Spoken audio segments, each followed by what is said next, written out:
আজকে আমি ছাপড়ি সাজবো। তোর নতুন করে আবার কি ছাপড়ি সাজবি? তুই তো জন্মগতই ছাপড়ি। ছাপড়ি সাজার জন্য আমি চুজ করেছি এই সুন্দর ড্রেসটা। আরে পাগলা, ড্রেসে ছাপড়ি হয় না। তোদের কীর্তিকলাপ দেখেই তোদেরকে মানুষ ছাপড়ি বলে। তোদের এই কাণ্ড কারখানা দেখেই মানুষ তোদেরকে ছাপড়ি বলে। তোদেরকে শুধু ছাপড়ি লাগছে না, ম্যাক্স ট্যাক্স আল্ট্রা, পুরো আল্ট্রা ছাপড়ি লাগছে। জামাটা পরে ওকে মিষ্টি লাগে। এত মিষ্টি লাগছে যেন মাছি এসে না খেয়ে যায়। থোড়ি গাইজ জোকিং। আমাকে কেউ স্যালেড টিলবাড়ি ফাউন্ডেশন গিফট করো। তোমাদের এই ভিডিও দেখলে দর্শকরা মোটিভেশন না ডিপ্রেশনে চলে যায়, আর তোমরা দর্শকের কাছে ফাউন্ডেশন গিফট নেবা। ঝাঁটা চিনো? ঝাঁটা? তোমাদের বাধায় ঝাঁটাতে হবে না, পায়ের জুতো লাগবে।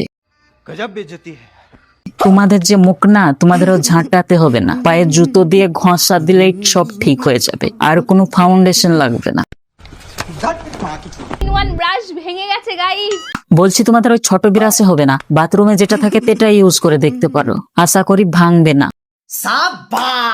সৌরভ আমার লোকটা দেখে যা, রিঅ্যাকশন দেখো গাইস, ও পুরো শকড হয়ে গেছে। আগে শক্ট না, আগে ভূত দেখেছিল, এখন চুড়েল দেখছি। ও কালি কালি আঁখে।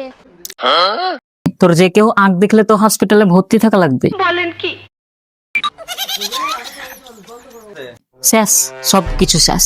ভূতের মান সম্মান আর রইলো না। এদাকে ভূত দেখলে ভূতের ভূতও ভয় পেয়ে যাবে। তুমি যে কাজগুলো করছো তা যদি বন্ধ না করো। এইসব কারণেই ছাপড়ি বলে। ছাপড়ি শুধু দেশে বলে না মানুষ, এইসব কাণ্ড দেখেই বলে। এরম করে আমি সত্যি মেলায় যাব যদি এমন ভাবে যাস না পাবলিক ছেলে ধরা বলে পেদাতে লাগবে। তোমরা আমার এই ভিডিওটায় 1 লাখ লাইক করো। তো গাইস কি বলবো, 1 লাখ লাইক করে দাও। ওরকম ডেসে যাবে না, আর গেলে তো পাবলিক বুঝতেই পারছো। কত ভালোবাসি, কিন্তু আমার পার্টনার আবার পুরো অপোজিট। তোদের এক পার্টনার অপোজিট হলে কি হবে? তোদের কি পার্টনারের অভাব আছে? তো গাইস কি বলবো, এদের পার্টনারের অভাব নাই। समझ रहे हो? তো আমার আর কিছু বলার নাই। তো ভিডিওটা কেমন লেগেছে কমেন্ট করে জানাও, আর এই ভিডিওটাকে 10-এর মধ্যে কত দিবা?